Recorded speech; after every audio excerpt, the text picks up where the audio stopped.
I went to India. We travelled, yes, so straight to India. We landed in Mumbai.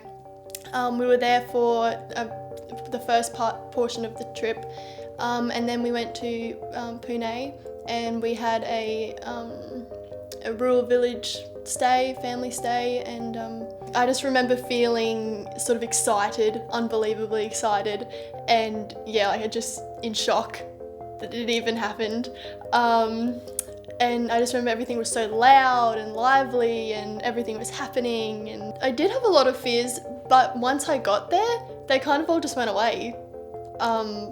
Really, I guess I was kind of scared of, not fitting in or not having friends or not feeling safe, but yeah, not an issue once I got there.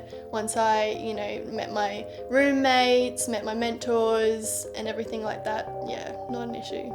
You're just this tiny little individual, how are you gonna, help this giant big country? I think they helped me a lot more than I could ever have helped them. But yeah, no, I think so. I think it was more the potential. Like I saw and learnt how I could potentially help them. I think that was more what I got out of it.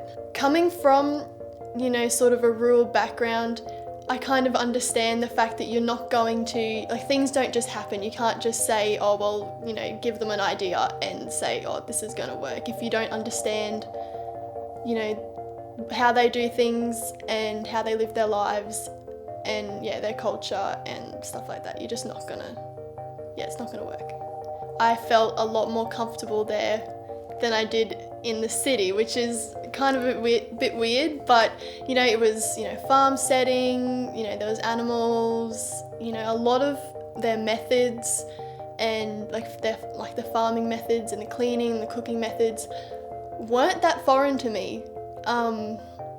Either I'd have had to have done it at some point, or my parents have, or my grandparents have, so it was obviously a lot more extreme, but it was not as foreign to me, so it was comfortable. And it was bright and happy. The families were friendly and they were just lovely, and they were good to talk to, and yeah, it was great. Okay, so yeah, on the last day in our village stay, we went up to our temple that we'd been visiting every day since. And we went up there and we had a session that Saba and Ian, our mentors, they told us to write down they did give us something like an idea, but they left it really open for what you could write about. You sort of just wrote however you're feeling,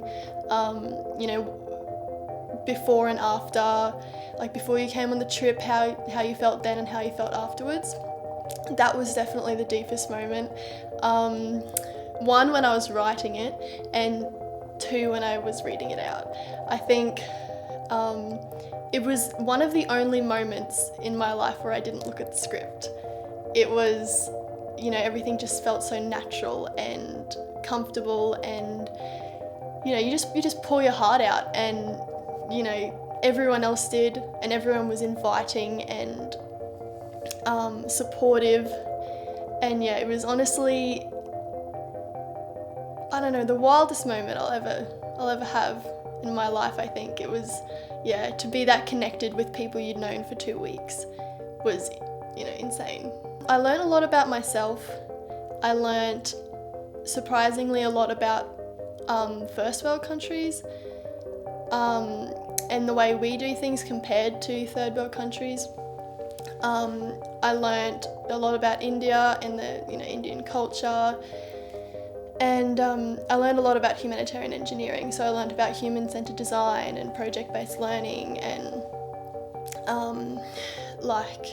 strength-based design as well. So instead of approaching a problem, but first taking a step back and looking at the strengths already within that system, and seeing how you can use them to create a solution, rather than looking at the weaknesses and focusing on them.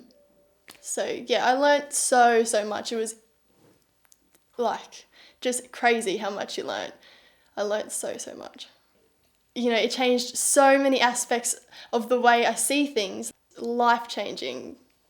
Yeah, you'll never see things the same again.